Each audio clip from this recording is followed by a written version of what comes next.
What is up, Impact Heroes? Welcome back to the show. I'm your host, Rick Ornelas. Thank you for spending some time with us today because we know time's a valuable resource and we're going to make it worth your while. I appreciate each and every one of you, not just for listening, but for who you are. I know you're sparking change to make the world a better place every day, and I am humbled and grateful for your efforts. It takes all of us doing our part to spread positive change, and that's what this show is all about. Motivating you with stories of struggle, courage, and hope to empower you to make a difference in your life and the lives of others. Are you interested in having Rick speak at your event or business? Here is what others have to say. Did not know his story, and it was so inspirational, and his presence on stage, his authenticity was just incredible. I absolutely loved his performance. It made me feel some type of way. If you're looking for a speaker for your next event, hire Rick. I promise you this, you will not be disappointed. Visit rickornelas.com to book him today. Welcome back, Impact Heroes. Today we have the pleasure of speaking to our latest iSpark Change social impact hero who I am so excited to speak with. Our guest today is the founder of a multi-million-dollar marketing empire who is as down-to-earth as they come.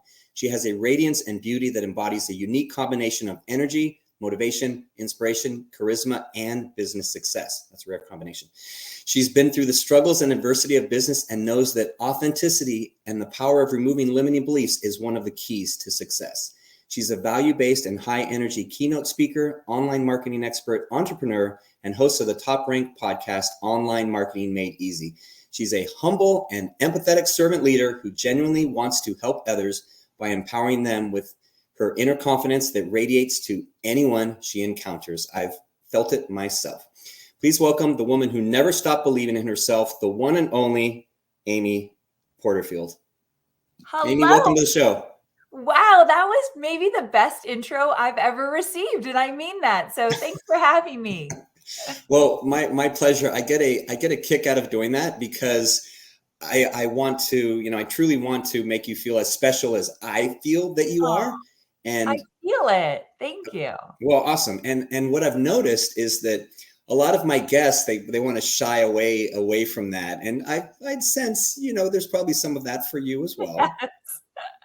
So very true. But I try to receive it. I definitely do. Yeah. And the way I envision it is, I don't know if you've ever seen like movies with knights or, Renaissance things. They have this big Ren Fest here where I live. It's like the biggest in the world or country. And you know how they have that person that introduces the king and they come out and they're just like, oh, and they're like, oh my gosh, that's the greatest person ever by the introduction. That's how I think about it for myself when I do it, is that like I'm trying to, introduce the king or the queen or, Well, it worked. It's fantastic. Well, cool.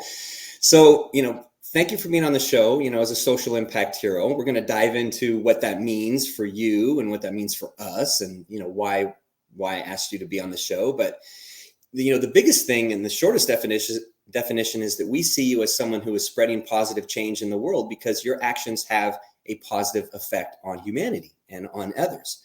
And that's why I call you a social impact hero.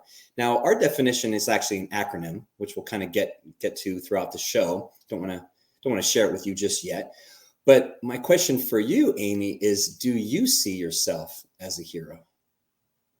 Absolutely not. I would love to say I do. And I feel like I would exude more confidence if I told you, of course I do. But that feels like a really big word, a hero.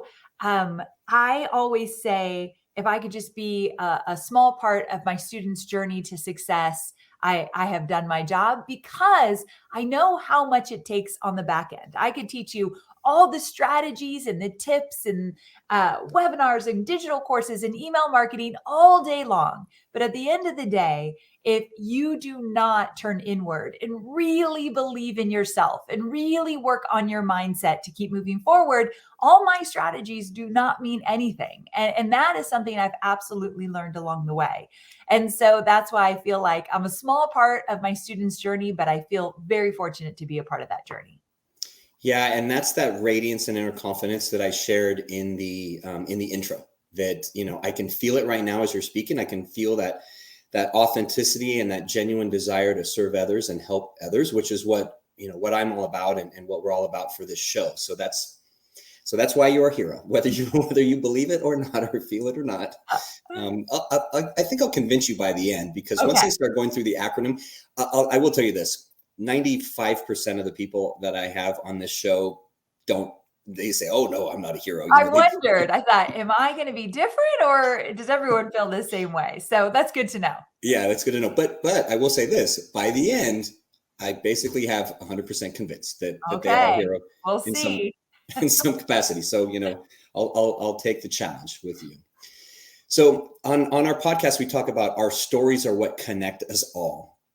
And, you have an incredible story of how you've gotten to where you are today in your life's journey. And it's well documented, but I would like for our audience, if you could share a little bit about your origin story of how you went from that overworked yes girl to helping thousands of online entrepreneurs build life and business that they love, which is how I, came to first, find you.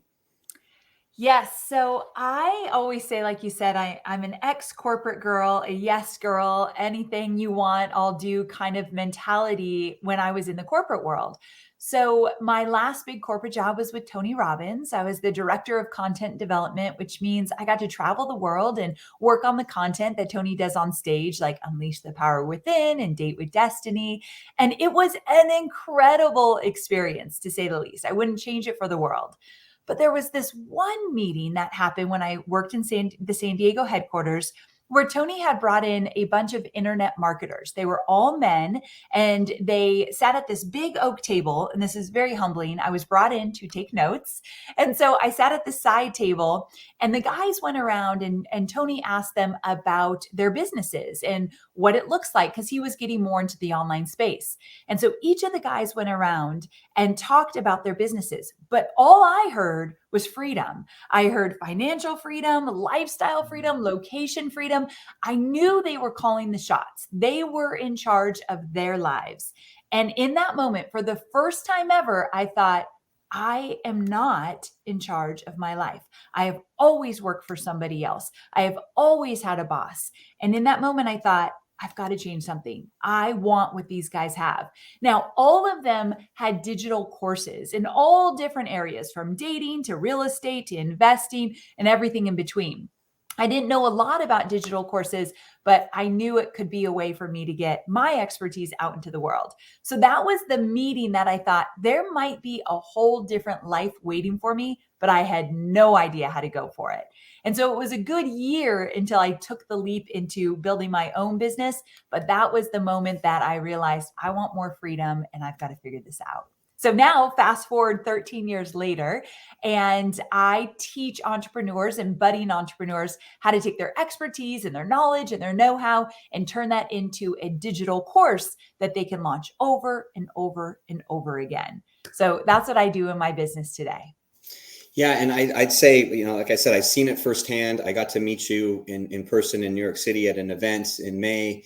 And you were so gracious that you took a picture with all the attendees afterward. And even as I remember walking up, because I was working at that event, and I walked up at the end just to check on everything, with the volunteers, and you're like, oh, come on, let's take a picture. And I was like, okay, and it was just, it was so open and accepting. I wasn't looking for anything, I was just checking on everything, but right. And you have this amazing way of helping others believe in themselves. So where do you think this comes from? Where have you gotten that ability to help others believe in themselves? I've always struggled to believe in myself. And imposter syndrome has run deep for me from while I was in corporate to starting my own business. And even today, I see it come up. I can handle it and I can manage it better, but just really second guessing myself, or do I have what it takes, or thoughts of, am I worthy of this? I remember the first time I was ever really successful with my digital course. I had made $30,000 in a really short period of time with a live launch of a digital course. And I remember thinking, like, I am the richest woman in the world. That is so much money. I can't believe I did this. And right away from that moment of, oh my gosh, I did it, was, oh my gosh, something bad's going to happen. I hate to admit this, but it comes Yeah. up like something good happens, so something bad has to happen. Yeah. And believe me, I've done some therapy over this because I'm like, why is this happening to me? But because I've struggled with that, and because I've really had to overcome these negative feelings that don't serve me well, or negative thoughts, I know I'm not alone.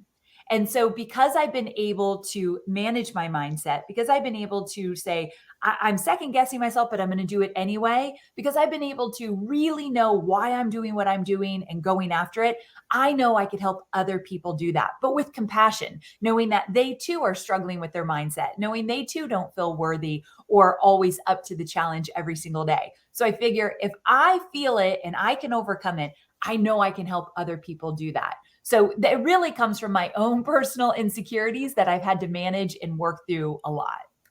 Yeah, and I know you've been very open about that, in different, on interviews or in person speaking, that you're very open about those vulnerabilities. And I agree with you completely, Amy, is that's what really helps us to connect with others. We see someone who's heroic on in a movie, and we don't connect with them when they're flying through the air. We connect with them when it's the kryptonite, right? When they have those flaws, and they they become normal, quote unquote normal, or down to earth like the rest of us.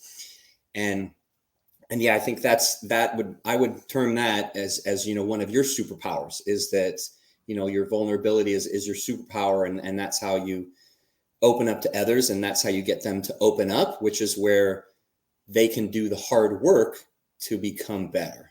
Yes, absolutely. I'm totally with you there. I think it's such an important part to be vulnerable and to share your wounds and your challenges and your struggles, so that more people don't feel alone in this journey. Because entrepreneurship can be extremely lonely, especially online entrepreneurship. So that's definitely my mission, to make sure people don't feel so alone in this journey.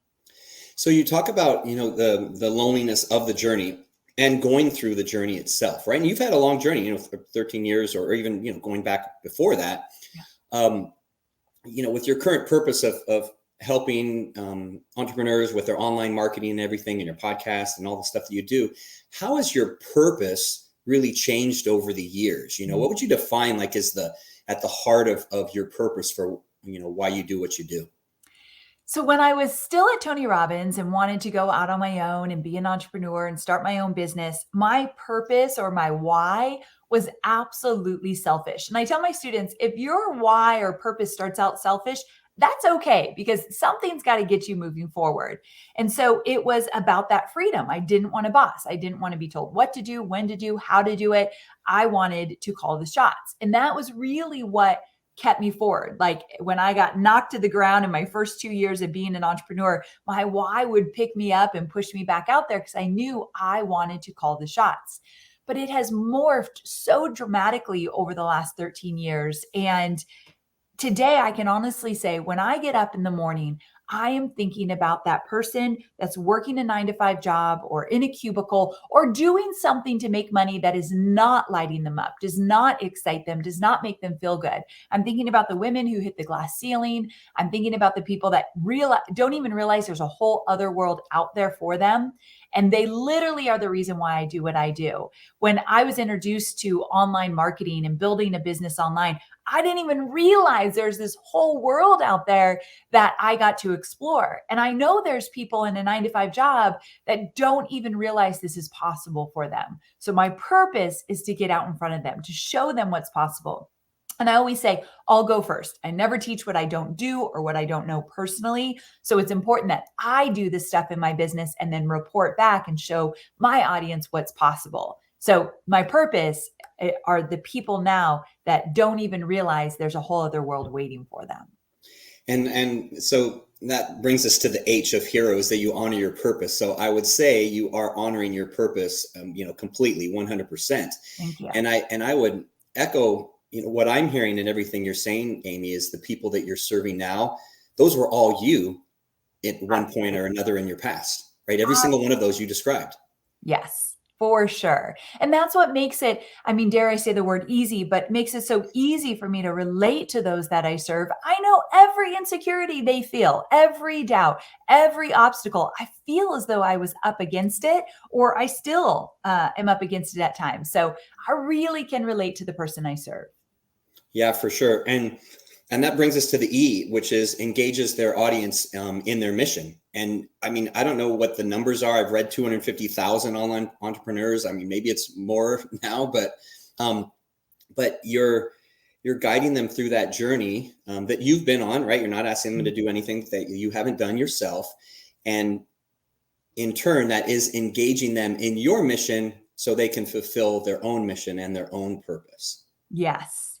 Absolutely. So I think knowing that, the word engage is so important to me because I never want it to feel as though I'm just talking at my audience and they can take notes and they can go do what I do.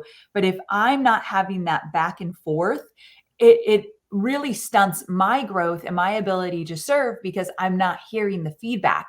So recently, the last launch that I did last year, I did something new where for the first time, you and I talked about this off camera, where I don't necessarily love video. It's not anything I'm going to be really comfortable with. If you gave me the option to do this interview, video or no video, I'd always choose no video if it didn't matter. But it does matter. Like showing up, showing your face, connecting in this way, it does matter. And so I've just learned to embrace it, even though I'm not totally comfortable with it. And so last year, we decided to bring up potential customers to talk to them on camera and let them ask me a question in real time, where before they would just type in their question in the comments. I would read it and respond. But I thought, let's bring some people on. And it makes me more vulnerable because I don't know what they're going to ask. I don't know if I could even serve them. And so bringing them on and connecting with them that way was groundbreaking for me. It changed everything in that launch. Not only did we convert at a higher rate, and I think it's directly because we showed up in a different way, in a bigger way, but also it just allowed me to put down some of my always be professional, always say the right thing, because I didn't know what was going to happen. So the engagement part is crucial. Yeah. And I'm guessing that the people loved it. Not just you saw it in the conversion numbers, but I bet you the response was phenomenal. That people were like, oh yeah, why didn't you do this sooner? Are we going to do this every time? Exactly. Let's continue this way. It's so true. Yeah, exactly. So I do have to share that in case you didn't know, we have our podcast platform, and then we have our YouTube channel. So everybody will get to see your smiling face on the YouTube channel. Well, hello, everyone. Everyone listening to the podcast, that's more my jam. Well, perfect. Yeah. And your podcast is phenomenal. You've been doing it for a long time. Yeah. The podcast, Online Marketing Made Easy. And what was the catalyst for starting that podcast, all those years ago? I used to blog and I was a sporadic blogger and I wasn't getting a lot of traction. I'm a slow writer and it was just painful for me, but I knew the value of weekly consistent content. That's something I learned early on. And although I struggled with it, I knew it's where I wanted to go. So I thought, well, if I'm not going to be consistent with this, and I love podcasts, I had started to listen to a lot of podcasts. I thought I could do that. And yeah, I didn't need to be on video. Now every podcast I record is on video. So I'm like, okay, this is not the direction I was meaning to go. But back in the day, we just obviously it's just audio. So I started to podcast in 2013 and I loved it. The first year was a little bit rough because one, I was starting from zero. Two, I was again sporadic with it. I wasn't every single week rain or shine like I am now, but I did feel really good about the fact that I get to get out my message in a really succinct way, show people my personality, have fun with this. And podcasting feels easy to me. And I'm all about let it be easy. We don't need everything to be so difficult. And my inclination is to make things hard. So I have to be very careful of that. So it felt easy and good. And so I just kept with it. About a year in, I started to do every single week. And that's when things really started to pick up. And I can't even imagine my business without a podcast today because so many people find me and that's the first place they find me. And I love it. It's free. They get to see a side of me that maybe you wouldn't through writing. So I think it's a beautiful platform. Yeah. And so the R, if you're wondering, the R on Hero is ripples their message to others to spread positive change. your podcast is a perfect example of that. Yeah. Obviously you're speaking, writing, different things that you do.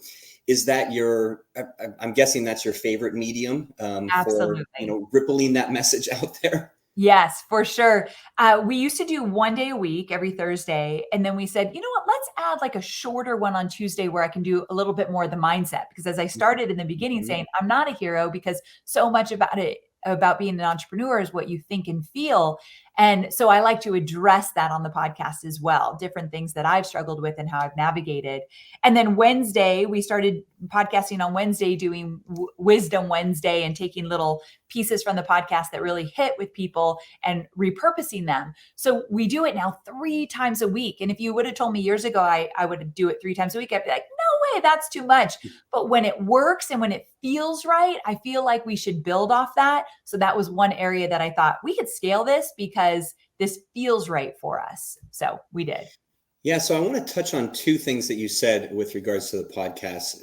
Well, what you're sharing about it. One is that you tend to make things harder than they need to be, or maybe you have. Yeah. And then 2, that you started doing these episodes focusing more on mindset, let's say, and everything. So first, where does that come from about the making things harder? And then the second question would be, how have you seen that improve, or your mindset improve, in you just doing the podcast, you talking about it to help others, but how has that helped you? Yeah, great question. So the first one, where does it come from where I tend to make things hard? It absolutely comes from my upbringing. And my dad, he's a blue collar to the bone kind of guy. He's a retired firefighter, and he had a second job doing air conditioning and heating. And so he worked a lot, and he had 2 mottos that he told me all the time. Number 1, if you're on time, you're late. So I've always thought, if I'm on time, I'm late, meaning I got to be early for everything. And number 2, it was such a warped thing that he said, but at the time I was young, so I just believed everything he said. And if you're doing work, this is terrible. If you're doing work that you don't necessarily love, well, that means you're doing hard work.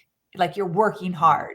And so with these 2 like kind of ways of thinking, like, you got to hustle, you got to try hard. You don't necessarily need to love it, but that means you're working extra hard. All of that warped my sense of how I wanted to show up in my business. And so I found that I made things hard because that means I'm working really hard. And I thought, or made things difficult. And I thought, this is not working for me. So I learned a few years ago, that worked for my dad. It doesn't work for me. So I'm going to change that.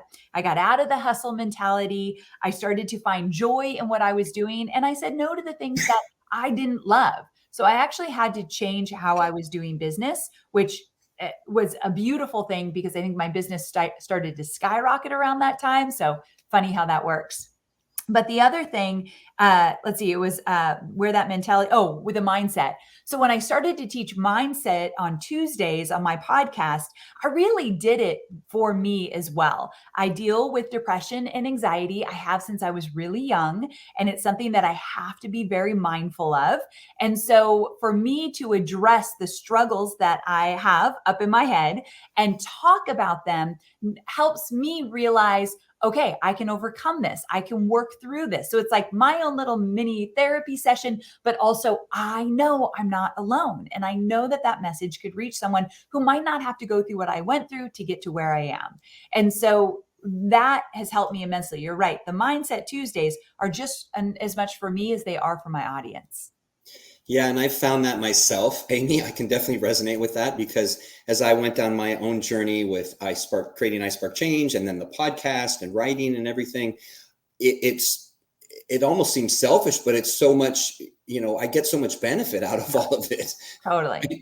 That it's so helpful that you're like, okay, well, yes, I am doing this to serve others. I'm going out to serve others. But if I'm getting some positive aspects of it, then, it's like a double, bonus, I guess. Absolutely.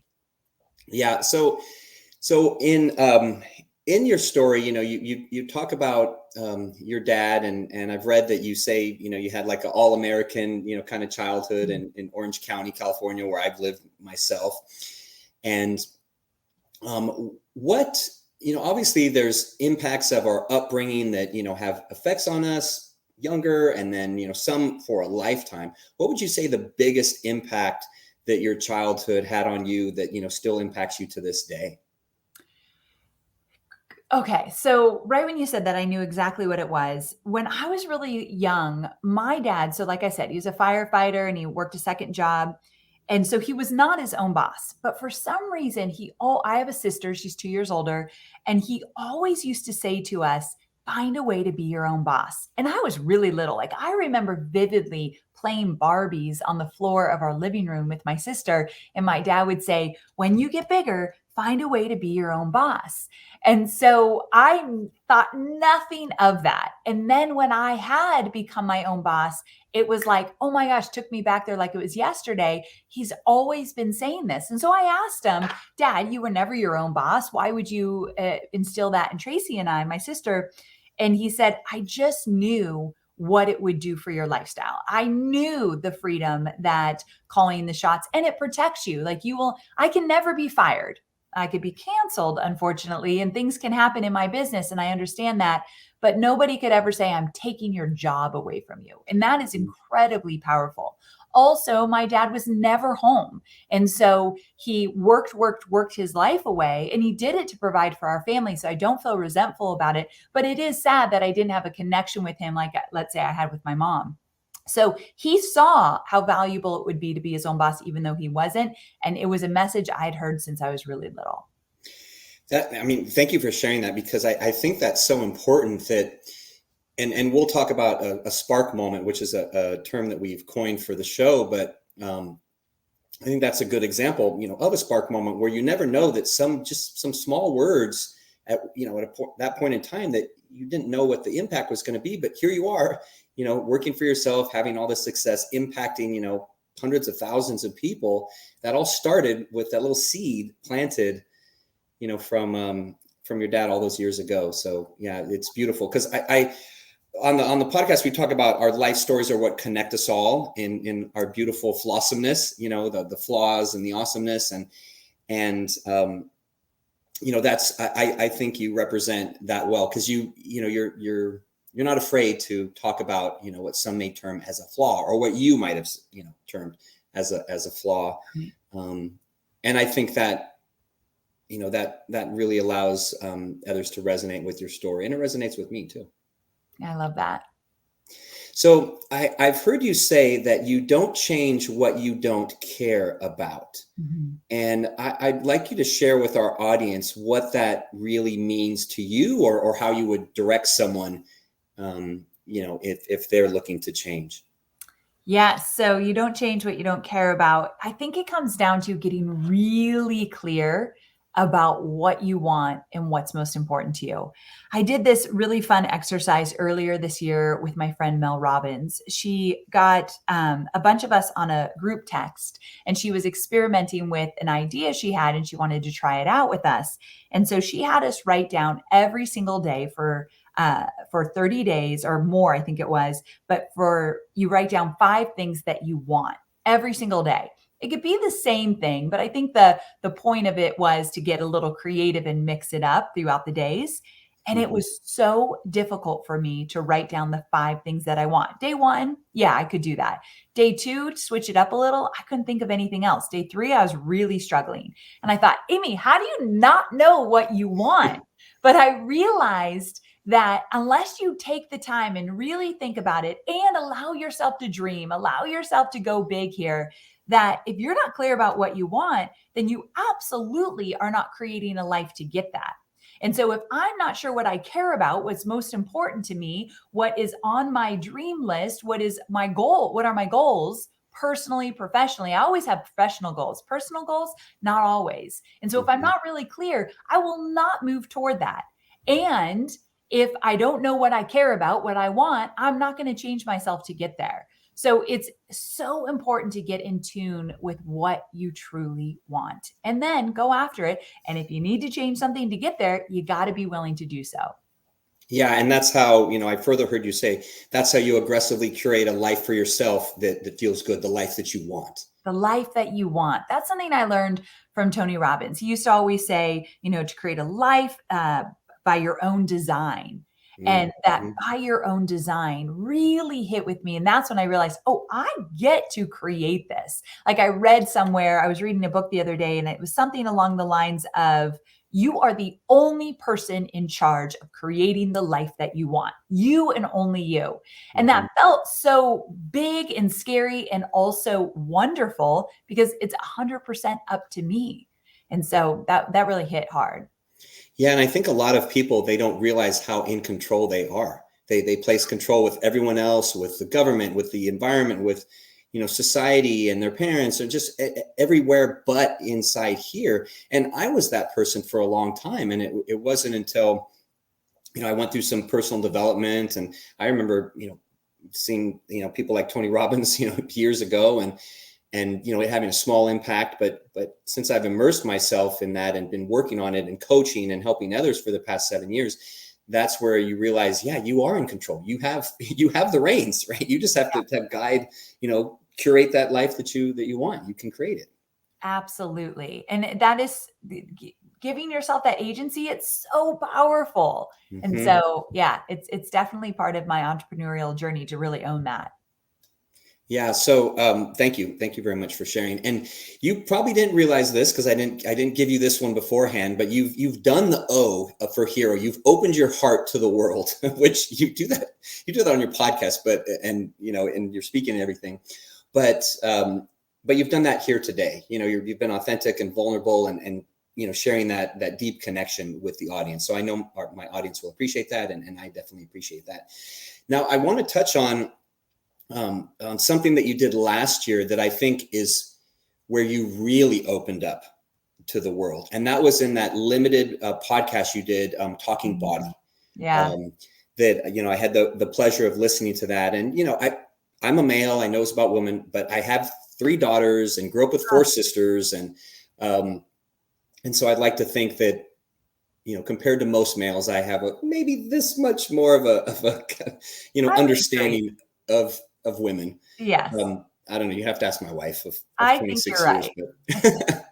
But in Talking Body, you reflected on your personal struggles with your own body image and some things that you had struggled with. So share a little about that, because I think that was a really powerful, like I said, limited series, but I think it was really powerful. And there's plenty of female listeners or even males, that would appreciate it. I love that you listen to that. It says a lot about you, especially to support your daughters. So I think that's really cool. But yes, I did this limited series called Talking Body, and it was all about just how we look at our bodies, how we look at weight loss or weight gain, and how different types of women look at this topic. And we really explored it through all these different conversations. And the reason that came about is, one, if I take you back a few years, speaking of not wanting to do video, many, many years ago, I did a really short podcast episode. It might have been the shortest one I've ever done because I couldn't talk about it for too long because it's so vulnerable. But I finally came out and said, I don't like doing video because I'm self-conscious of my weight. I have dealt with being overweight from a very young age. It's always been my struggle. And then I got into entrepreneurship, and then video became bigger. And I'm like, I have to show what I look like. Like, that's why I chose podcasting. You just hear my voice. And so when video started to become more prevalent, I think that's when I started to get a little bit more freaked out, like, holy cow. And I had this thought that people aren't going to want to buy from me if I'm overweight. They'll look at me as though I'm weak and I'm not good enough and I've got a problem. And some people really do feel that way.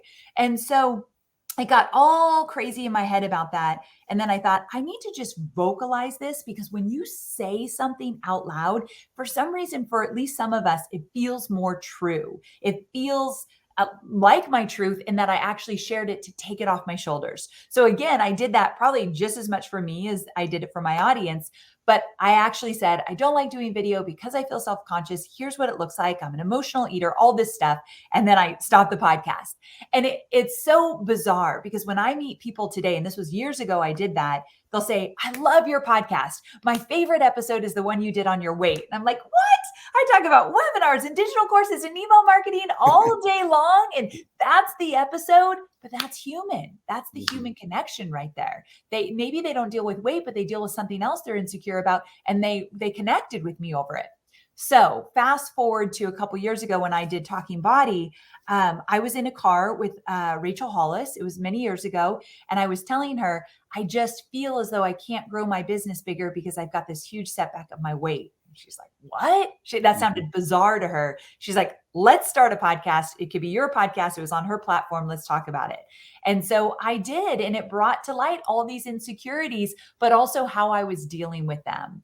And it was probably one of the most profound things I did. It was hard for me to talk about that stuff, but it really allowed me to shine a light on the fact that we are not just our weight on the scale. We are not just how we look or how we sound. And it's important that we put our message out there no matter what. And so hopefully it found the people that it needed to find. Yeah, and I'm sure it did. And it's a very powerful message because growing up with women, I know it's a huge deal. And even I was a chubby kid. I was a chubby kid, up until like 8th grade. I was always, and that was, picked on and bullied and all those kind of things. And I never wanted that for my children. And I grew up with a sister that had anorexia and bulimia and, later mental health issues. And so, I've experienced it, very close in my life. And so I'm sure it resonated with, in some ways, even more so than the online, marketing, because that can touch anybody, right? Whether they're an entrepreneur or not. I mean, that could touch, anyone. So true. Yeah. So maybe there'll be a season 2 or a continuation to that down the road. We've talked about it. So maybe this will be the motivation for that. Maybe this will be your spark moment. So yes. So getting to a spark moment, I touched upon that a little earlier, is iSpark Change originated because I was writing my book, 12 Hours of Heaven, Lessons for a Better World. And I had this spark, this idea that I needed to do more than write a book. And so I created iSpark Change to empower others to elevate their social impact and spread positive change. And we do that, on social media by motivating others and coaching in different ways and a future social media platform. But at the heart of it are what we call, these ripple effects, these spark moments, this one action that may seem benign, that, you smile at a stranger on the street, or you call someone that you haven't spoken to in a long time. And that may be the highest point in their day. That may be a moment in time that has this ripple effect that goes far beyond that initial action that we will never know, where it goes in many instances. And so I know you've touched a lot of lives, right? And your father sharing what he shared about, be your own boss, that was like a spark moment for you. But share an example of what you would consider a spark moment where you've impacted someone else that later you found out, oh my gosh, this is, and I know you've impacted thousands of students, but if you could pick one. So Brooke Castillo is a friend of mine, and she owns the Life Coach School. So this amazing program helping people coach themselves. Self-Coaching Scholars is her membership she has, membership. And then she has a podcast, Life Coach School. And I think I might get this wrong, but I think she said publicly she made like $40 million last year in her business. And her goal is to make $100 million to show what is possible. So she is on a mission. I have no doubt she'll do it.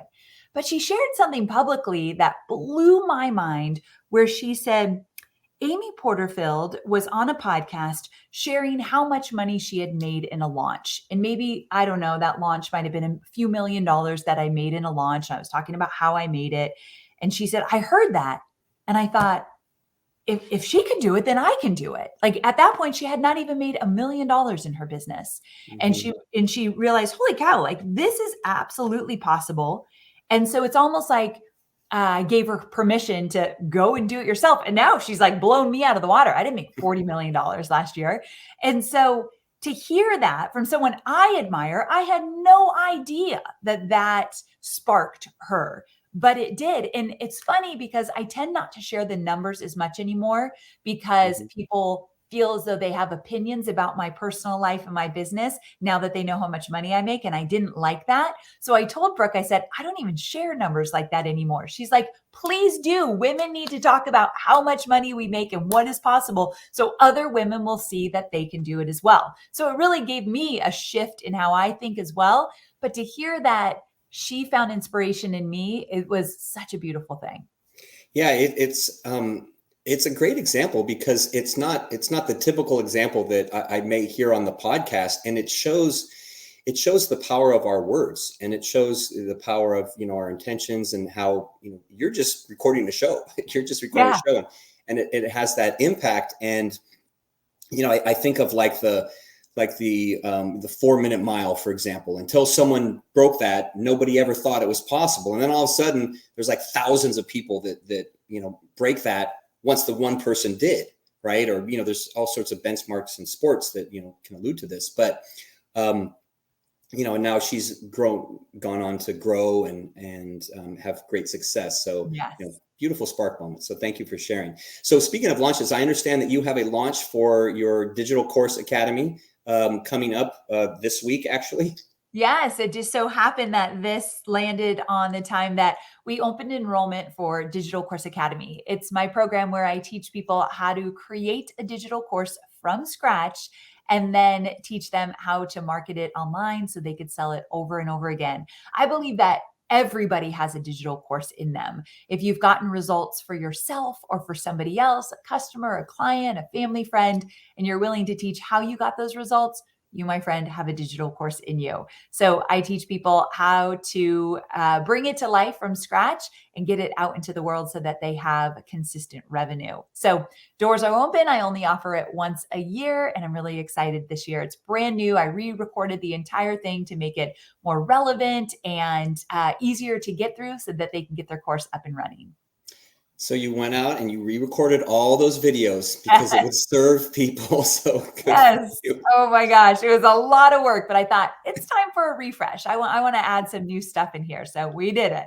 Yeah. And there's been tens of thousands of courses that people have started as a result of going through Digital Course Academy, correct? It's been amazing in all areas of life. Like if you think of a topic, I bet one of my students have created a course around it.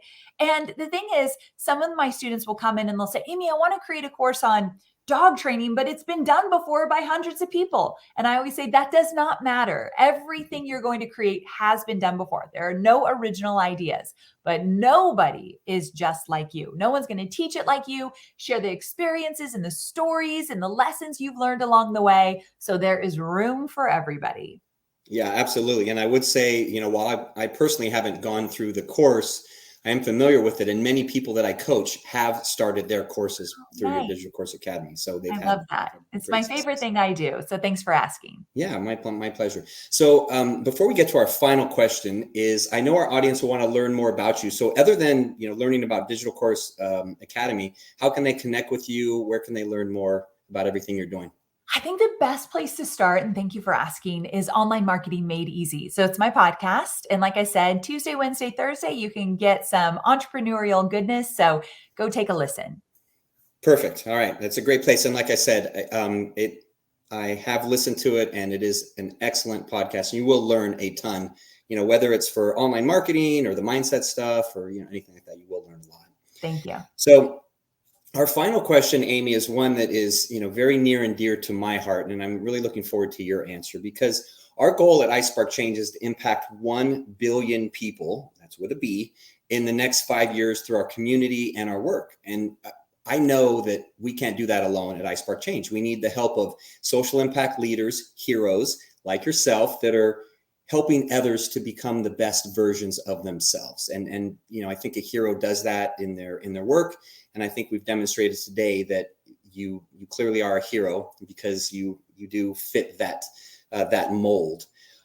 So I value your thoughts and opinions as a social impact hero and leader. So I want you to peer into the future, our little iSpark Change crystal ball here, and tell us, what can the world become if everyone starts believing in themselves and believing that they have an impact on our future? The world can become such an incredible place that is fun and exciting and full of inspiration. And it's a triple effect because, or a trickle effect, because if I believe in myself and I show how I believe in myself and what I'm doing for myself in order to grow what I'm growing, it is totally contagious to somebody else. So I feel as though the more people that feel that way, it just starts to impact more and more people. It's easier to spread. It's like the the best way to get more and more people involved is show them that you believe in yourself and that you can do it. So it's just it's a beautiful thing. And I love the way you position that, because it starts with one single person, us. Yep. Yeah, exactly. That's at the heart of I Spark Change. That's why it's I Spark Change, because it always has to start with you. Yes. Well, thank you for your beautiful answer, Amy. That I think our audience will appreciate that, and it will just show them that they have that power and they have that control that they talked about earlier. So thank you for taking your time to share your heart and your wisdom with our audience. You know, Amy, you came in, you over-delivered, as I knew you would. Your passion, grit, confidence are truly infectious, and you're humble and generous. And you lead with that heart of service and gratitude, which tells me you're going to continue to have incredible success in all facets of your life and business. So this is only the beginning for you. Thank you so much, friend. It was so nice to meet you. I'm glad we've been able to connect again. Yes, thank you so much. All right, Impact Heroes, it's our stories that connect us all, and we loved hearing Amy's today. Amy Porterfield, you're not only an inspiring and amazing human being, but you truly are an I Spark Change social impact hero. See you all next time. Remember, Impact Heroes, every positive action can be a spark moment that has a ripple effect that spreads far beyond the initial act. So go out there and spark change. Don't forget, if you enjoyed this episode, then please smash that 5-star rating on iTunes or Spotify and leave a review. We value your comments and we want to hear from you in the community. Thank you for listening. God bless you, and we'll see you next week on the I Spark Change podcast.